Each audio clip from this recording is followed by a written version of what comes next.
कि आका खान आपको बोले, लेकिन फैसल भाई का हुक्म है तो दो बातें आपसे नहीं कर लेता हूँ। देखिए, बार बार फैसल भाई कहते हैं ये रजिस्ट्रार ऑफिस जो है एडमिनिस्ट्रेटिव ब्लॉक बड़ा मशहूर हो गया व्हाइट हाउस के नाम से, तो व्हाइट हाउस से बात शुरू करते हैं। सुबह सुबह सबसे पहले 9 बजे ऑफिस खुलता है, तो व्हाइट हाउस की चाबी लेके खोलने कौन आता है? नॉन टीचिंग का आदमी। उसके बाद बहुत सारे ऑफिसेज हैं इसमें, उनकी सफाई कौन करता है? नॉन टीचिंग का आदमी। उसके बाद टेबल की डस्टिंग कौन करता है? नॉन टीचिंग का आदमी। उसके बाद बाकी सारा स्टाफ आ जाता है, साहब भी आ जाते हैं, और साहब के पास डिक्टेशन लेने कौन जाता है? नॉन टीचिंग का आदमी। उसके बाद उसको टाइप कौन करता है? नॉन टीचिंग का आदमी। उसके बाद साहब जब साइन कर देते हैं लेटर पे, उस डाक को काटने कौन जाता है? नॉन टीचिंग का आदमी। ये तो हो गई व्हाइट हाउस की बात। साहब को अगर कहीं जाना है, साहब को अगर कहीं जाना है तो गाड़ी लेके कौन जाएगा? नॉन टीचिंग का आदमी। साहब को फंक्शन करना है तो नर्सरी से गमले कौन लेके आएगा? नॉन टीचिंग का आदमी। साहब सर सैयद डे करा देते हैं, उसमें गुलिस्तान सैयद में तो वह तरह तरह के पेड़ पौधे, उनकी केयर कौन करता है? नॉन टीचिंग का आदमी। स्टूडेंट्स के लिए खाना कौन बनाता है? नॉन टीचिंग का आदमी। सारे लेटर कौन जारी करता है? नॉन टीचिंग का आदमी। और सारी बिल्डिंग्स की सिक्योरिटी कौन करता है? नॉन टीचिंग का आदमी। साहब की जान की हिफाजत के लिए जो गार्ड्स हैं वो कौन होते हैं? नॉन टीचिंग के प्रॉक्टर ऑफिस वाले। जान तो दो बिरादरी बहुत इंपॉर्टेंट है इस अलीगढ़ मुस्लिम यूनिवर्सिटी में, जिनके बगैर यूनिवर्सिटी नहीं चल सकती। एक तलबा बिरादरी, अगर तलबा बिरादरी नहीं होगी तो यूनिवर्सिटी नहीं चलेगी, क्योंकि वो बच्चे यहाँ पढ़ते हैं, इसलिए हम लोग यहाँ नौकरी करते हैं। दूसरी बिरादरी है नॉन टीचिंग। अगर नॉन टीचिंग नहीं होगी तो यूनिवर्सिटी का कोई काम नहीं होगा, न बच्चों को खाना मिलेगा, न साहब को पानी मिलेगा, न कोई लेटर टाइप होगा, न सिक्योरिटी होगी, न गाड़ी चलेगी, न सड़कों की सफाई होगी, न लॉन में पौधे तराशे जाएंगे, न किसी भी तरह का कोई काम होगा। लेकिन इन दोनों बिरादरी की हालत बहुत खराब है। 1 महीने से बच्चे वहां धरने पे बैठे हैं, कोई सुनने वाला नहीं है। 6 दिन से नॉन टीचिंग के लोग यहाँ बैठे हैं, कोई सुनने वाला नहीं है।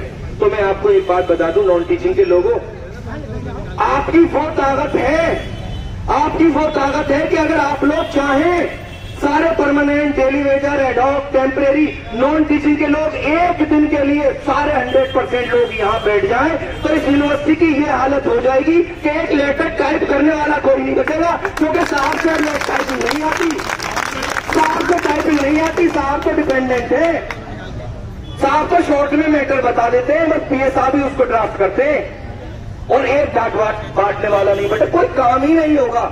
आप लोग की इतनी ताकत है कि इस अलीगढ़ मुस्लिम यूनिवर्सिटी में एक पत्ता नहीं मिलेगा, एक पौधे को पानी नहीं मिलेगा, जो पत्ते सड़क से गिर जाते हैं वो साफ नहीं होंगे। आप लोगों की इतनी ताकत है, लेकिन आप लोग फिर भी सबसे कमजोर नजर आते हैं।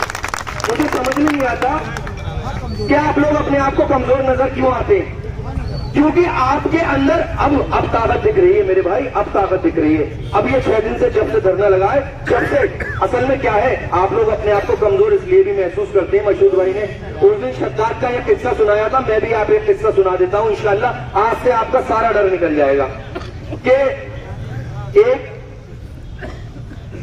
एक आदमी जंगल में गया तो उसने देखा शेर का 1-2 दिन का छोटा सा बच्चा था, वो उस बच्चे को लेकर आ गया और उसने अपनी बहुत सारी बकरियों के साथ उस बच्चे को पालना शुरू कर दिया।